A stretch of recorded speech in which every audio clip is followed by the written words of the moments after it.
आगे मैं वीडियो को कंटिन्यू करने जा रहा हूँ। पृथक्करण का आधार एवं पृथक्करण की विधियाँ, जो कि आपकी कक्षा 6 की विज्ञान में इकाई 3 पदार्थों का पृथक्करण जो है उसके अंदर दिया गया है। पृथक्करण का आधार एवं पृथक्करण की विधियाँ। अब पृथक्करण का आधार क्या हो सकता है और उसकी विधियाँ क्या हो सकती हैं, इनको एक एक करके हम पढ़ेंगे। कई आधार होते हैं, जैसे ठोस पदार्थों को ठोस से पृथक करना, ठीक है।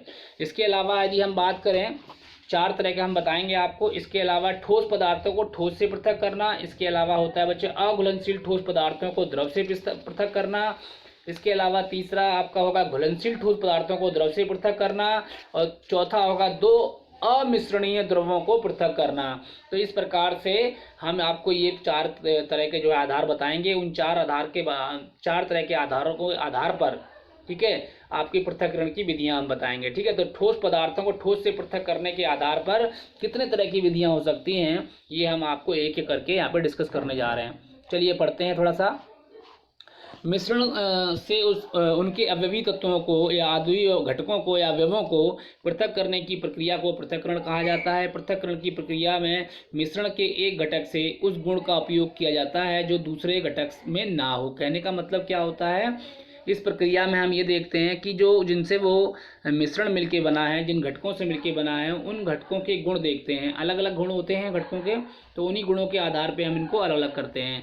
मिश्रण से उनके अवयवों को पृथक करने के लिए मिश्रित अवयवों की विलेयता, चुंबक के प्रति आकर्षण, भार, घनत्व, आकृति, आकार, रंग, रूप आदि गुणों के आधार पर इनको हम क्या करके हैं, निम्नलिखित विधियों के द्वारा अलग अलग कर सकते हैं। चलिए कुछ उदाहरण लेते हैं जिससे कि आपको और आसानी समझ में आएगा। जैसे फटकना और रोशना आपने देखा होगा, गांव में हम लोग करते हैं। जैसे फटकना का मतलब क्या होता है, जैसे हम लोग सूप का इस्तेमाल करते हैं। आपने घर में अपनी माँ को सूप से गेहूं एवं चावल को फटक कर साफ करते हुए देखा होगा। सूप का इस्तेमाल किया जाता है, हम घरों में करते हैं। जिस तरह से एक महिला यहाँ पे आप देख रहे हैं, चित्र बना हुआ है।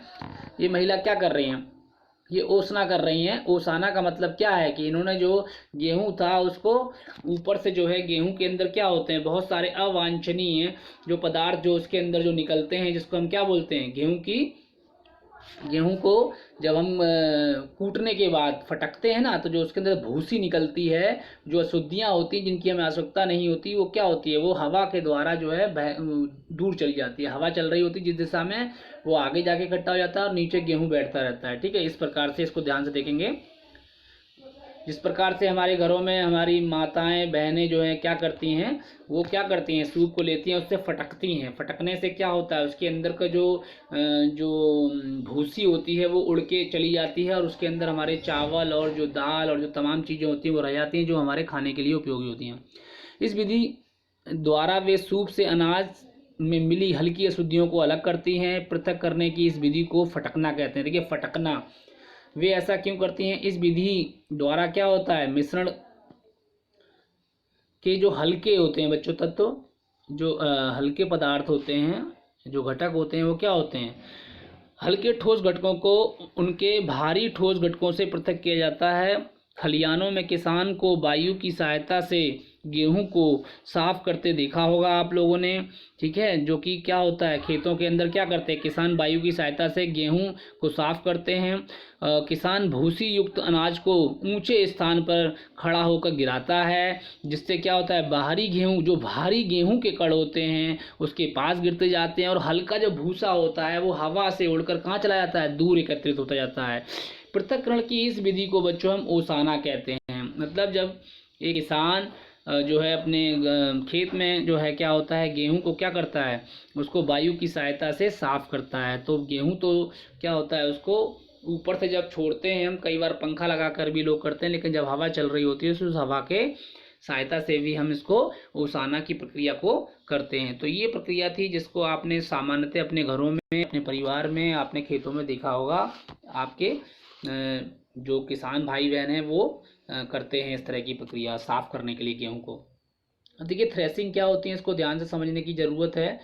थ्रेसिंग जो है ये कौन सी प्रक्रिया है, आपने खेत अथवा खलिहानों में अरहर, ठीक है, यानी जैसे तुअर कहते हैं, धान के सूखे पौधे के गट्ठर या ढेर देखे होंगे, देखे हैं, बहुत सारे लगे होते हैं धान के गट्ठर के सूखे पौधे। जब धान जो है सूख जाता है, जब वो पक जाता है, उसके बाद सूखने लगता है, उसको काट के खेतों में इकट्ठा कर दिया जाता है। पौधे से अनाज अलग करने कि पहले पौधे को धूप में सुखाया जाता है। क्यों? क्योंकि उसके अंदर क्या होता है, उसमें नमी होती है, जिससे कि वो सूख जाएगा तो आसानी से क्या होंगे, जो वो अलग अलग हो पाएंगे, यानी उसके जो दाने होते हैं धान के वो आराम से अलग हो जाएंगे उस भूसी से। इस विधि में अनाज के कणों को अलग अलग करने के लिए पौधे को पत्थरों या लकड़ी के पट्टों पर पीटते हैं। देखिए, पीटने का काम किया जाता है, जिससे कि अनाज अलग हो जाता है। यहाँ पे आप देख रहे हैं किसान क्या कर रहा है, पीट रहा है, पत्थर के ऊपर पीटता है या फिर लकड़ी के किसी बड़े से पटरे के ऊपर पीटता है, जिससे क्या होता है, दाने अलग हो जाते हैं और जो ऊपर का जो दाने के ऊपर जो कवर होता है पतला वाला, जो भूसी के रूप में हमें प्राप्त होता है।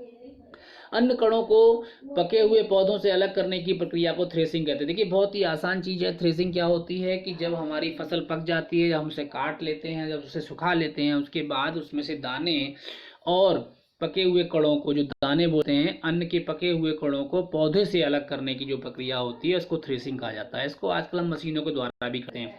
अधिकांश क्षेत्रों में अन्न कणों को पृथक करने के लिए थ्रेसिंग मशीनों का उपयोग किया जा रहा है। आजकल थ्रेसर का उपयोग किया जा रहा है खेतों के अंदर, क्योंकि इस प्रक्रिया में बहुत ज़्यादा समय और बहुत ज़्यादा मेहनत लगती है, जिसके कारण, इसमें बहुत समय लगने के कारण आजकल थ्रेसर मशीनों का उपयोग किया जा रहा है, थ्रेसिंग मशीनों का उपयोग किया जा रहा है। ठीक है, इसके अलावा देखिए एक और जो है, ठोस को ठोस। देखिए, यहाँ ठोस को ठोस से ही अलग किया जा रहा है, कोई इसमें द्रव या कोई इसमें गैस नहीं है, ठोस को ठोस से अलग किया जा रहा है। बीनना क्या होता है, जिसको बोलते हैं इंग्लिश में हैंड पिकिंग, जो कि एक बहुत ही साधारण सी विधि हमारे घरों में इस्तेमाल करते हैं। इस विधि का उपयोग हम दाल, चावल, गेहूं आदि की अशुद्धियों को दूर करने के लिए करते हैं। इसमें अशुद्धियों की मात्रा प्राय बहुत अधिक नहीं होती। हम प्रतिदिन घर में चावल दाल को पकाने से पहले क्या करते हैं, इनमें से इन्हें बीनते हुए देखा होगा आपने, जो है किनको, अपने घरों में जो है हम लोग बीनते हैं माताओं बहनों को। और चावल अथवा दाल में कुछ अनुपयोगी पदार्थ जैसे कंकड़, मिट्टी आदि मिले होते हैं, जो चावल अथवा दाल की आकृति और आकार और रंग से भिन्न भिन्न होते हैं। जैसे कि जो दाल होती है उससे भिन्न होते हैं, जो कंकड़ मिले होते हैं, तो उनको आसानी से हम जो है क्या कर सकते हैं, हैंड पिकिंग कर सकते हैं, यानी को अपने हाथों से साफ कर सकते हैं। इन्हें हाथ से बीन सकते हैं और पृथक कर सकते हैं। इस प्रक्रिया को हम बीनना कहते हैं और ये प्रक्रिया बहुत ही आम है, घरों में हम लोग करते हैं अपने। चालना क्या होता है, इसको देखेंगे। दैनिक क्रियाकलापों में आपने आटे से रोटी बनते देखी होगी बच्चों। रोटी बनाने के लिए चालनी से क्या करते हैं, आटा चालते हुए भी आवश्यक आपने देखा हो। जैसे हम आटे को साफ करते हैं, उसको चालते हैं, जिससे कि उसकी जो भूसी होती है वो निकल आती है। चलनी में आटा चालने पर चलनी में क्या रह जाता है, चोकर रह जाता है, जिसको भूसी कहा जाता है। इसी प्रकार आपने मकान बनाते समय जाली से बालू को चालते हुए देखा होगा। ठीक है, इस प्रक्रिया में महीन बालू के कण जो होते हैं वो क्या होते हैं, चाल कर अलग कर दिए जाते हैं और कंकड़ पत्थर जाली में ही रह जाते हैं। ये प्रक्रिया ही चालना कहलाती है। इस प्रक्रिया में भिन्न भिन्न आकार के घटकों को पृथक करने के लिए विभिन्न आकार एवं आकृति के छिद्र वाले चलना प्रयोग किए जाते हैं। चलना मतलब जो हम चलनी होती है घर में, एक तो चलनी, और बड़े बड़े चलना जो होते हैं उनका भी उपयोग किया जाता है, जिससे कि हम रेत और इसके अलावा जो है बालू जो होती है उसको हम छानने का या चालना विधि का उपयोग करते हैं, और जिसके द्वारा किया जाता है उनको बोलते हैं चलना। चलना जो होता है उस पर हम रेत को डालते हैं और उसको हम फिर क्या करते हैं, किसी भी जो है हमारे लकड़ी की सहायता से या किसी हाथ की सहायता से हम उसको क्या करते हैं, उसको जो है धीरे धीरे चालते हैं, और जिससे फिर हमें महीन जो है बालू के कण जो है प्राप्त हो जाते हैं। और यही महीन बालू के कणों से हम फिर जो है प्लास्टर वगैरह करवाते हैं घरों में। ठीक है, तो ये चीज़ होती है चालना। और हमने आपको बताया इसमें भी हम क्या कर रहे हैं, इसमें भी ठोस पदार्थों को ठोस से अलग कर रहे हैं, यानी कि उसके आकार के आधार पर उसको अलग किया जा रहा है। तो जो बड़े आकार के थे वो ऊपर रह जाएंगे चलने में, और जो छोटे आकार के महीन जो आकार के जो पदार्थ हैं वो क्या होते हैं, वो चालने की मदद से छन जाते हैं और वो हमें नीचे इकट्ठे हो जाते हैं, उनका हम इस्तेमाल कर लेते हैं। ठीक है, ये चालना विधि थी जो कि हम अपने घरों में इस्तेमाल कर रहे हैं।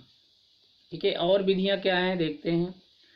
देखिए, ये विधि जो है ऊर्ध्वपातन क्या होता है, ऊर्ध्वपातन इसको बोलते हैं सब्लिमेशन इंग्लिश में। ये बहुत ही इंपॉर्टेंट विधि है, इसको समझना हमारे लिए भी इम्पॉर्टेंट है। इसमें होता क्या है, देखिए इसको समझेंगे। हम ऊनी कपड़ों की सुरक्षा के लिए उसमें सफ़ेद रंग की गोलियां रखते हैं, जिनको हम बोलते हैं नैप्थलीन। ठीक है। कुछ महीनों बाद गोली छोटी होती जाती है और गायब हो जाती है बच्चों। ऐसा क्यों होता है? क्योंकि नैप्थलीन सामान्यतः जो सामान्य ताप होता है उस पर क्या होती है, वो वाष्पीकृत हो जाती है। वाष्पीकृत मतलब ये जो आपकी जो नैप्थलीन की गोली है, इसको जब हम खुले में रख देते हैं तो ये ऑक्सीजन के साथ क्रिया करके धीरे धीरे क्या होता है, इसका वाष्पीकरण हो जाता है और वाष्पीकृत होकर ये वायुमंडल में चली जाती है। यानी कहने का मतलब क्या है, धीरे धीरे ये अपने आप, देखिए ठोस से ये होती है ठोस, और ठोस से कौन सी अवस्था में जा रही है, ये जा रही है गैसीय अवस्था में। जब ठोस से गैसीय अवस्था में कोई वस्तु बदलती है तो इसी प्रक्रिया को हम क्या कहते हैं, ऊर्ध्वपातन कह देते हैं, या इंग्लिश में सब्लिमेशन कह देते हैं। इस क्रियाकलाप को हम कर सकते हैं एक एक्टिविटी के माध्यम से, हम और समझ सकते हैं। जिस प्रकार से आप यहाँ पे देख रहे हैं, यहाँ पर क्या है, यहाँ पर कुछ जो है सेटअप देखा जा रहा है। इस सेटअप के माध्यम से हम इसको और आसानी से समझ सकते हैं। देखिए कांच की प्याली में कपूर और साधारण नमक का मिश्रण लीजिए। आप क्या करें, कांच की प्याली लें और उसमें कपूर और साधारण नमक, कपूर हमारे घरों में होता है, उसमें साधारण नमक, दोनों को मिला दें और उस मिश्रण को रख दें किसके अंदर, कांच की प्याली के अंदर। अब एक कीप जिसमें क्या लगाओ, फिल्टर पत्र लगाओ, फिल्टर पेपर लगाओ। फिल्टर पेपर या नैपकिन पेपर जो आता है उसका हम इस्तेमाल कर सकते हैं। तो उसको चित्र 3.5 की भांति इस पर उल्टा करके रखें। देखिए हमने क्या करना है, उल्टा करके हमने रख देना है इसके ऊपर, इसी के ऊपर रख देना है। जो हमने मिश्रण लिया है उस मिश्रण के ऊपर, जो मिश्रण हमने प्याली में लिया उसके ऊपर वो कीप रख देनी है। और ये कीप भी हमारी जो होगी ये किसकी बनी हुई है, कांच की बनी हुई है, ठीक है।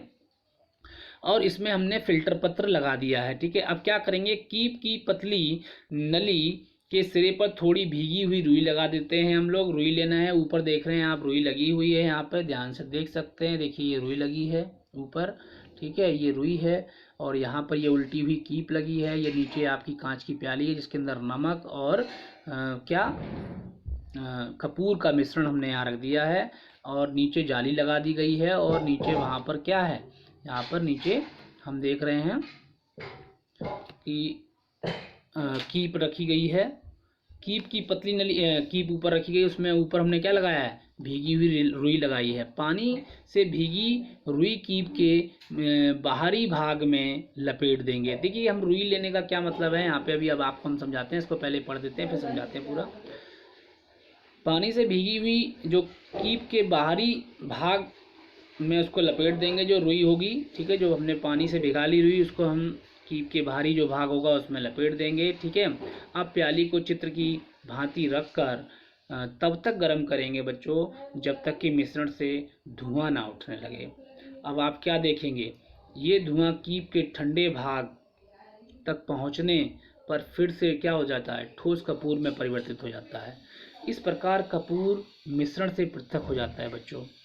इस प्रक्रिया को, जिसमें ठोस पदार्थ गर्म करने पर बिना द्रवित हुए सीधे वाष्प में बदल जाता है, ठंडा होने पर वाष्प सीधे ठोस पदार्थ में बदल जाता है, ऊर्ध्वपातन कहलाती है, ठीक है। इसमें बहुत सारे उदाहरण हैं, आयोडीन है, नौसादर है और नैप्थलीन को भी अन्य मिश्रणों से इसी प्रक्रिया के द्वारा, इसी विधि के द्वारा हम पृथक कर सकते हैं। ये प्रयोग जो है नीचे लिखा है, शिक्षक अपनी उपस्थिति में करवाएं, क्योंकि इसमें आग का प्रयोग किया जा रहा है।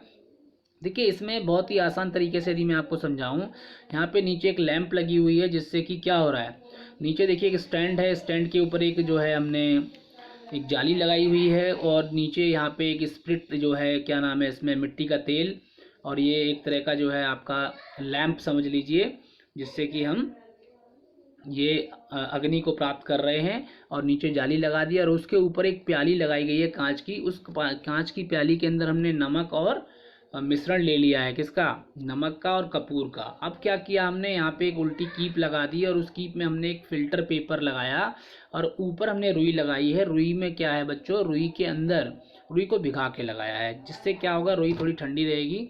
अब जब हम इसको नीचे से अग्नि देंगे, यानी कि जब इसको जलाएंगे लैंप को, तो जिससे जलाने से क्या होगा कि जो इसके अंदर कपूर होगा वो सीधे ठोस अवस्था से गैसीय अवस्था में चला जाएगा। और जब ये जाके इस रुई से टकराएगा, क्योंकि रुई क्या है, ठंडी है, तो वो तुरंत के तुरंत फिर दोबारा ठोस हो जाएगा।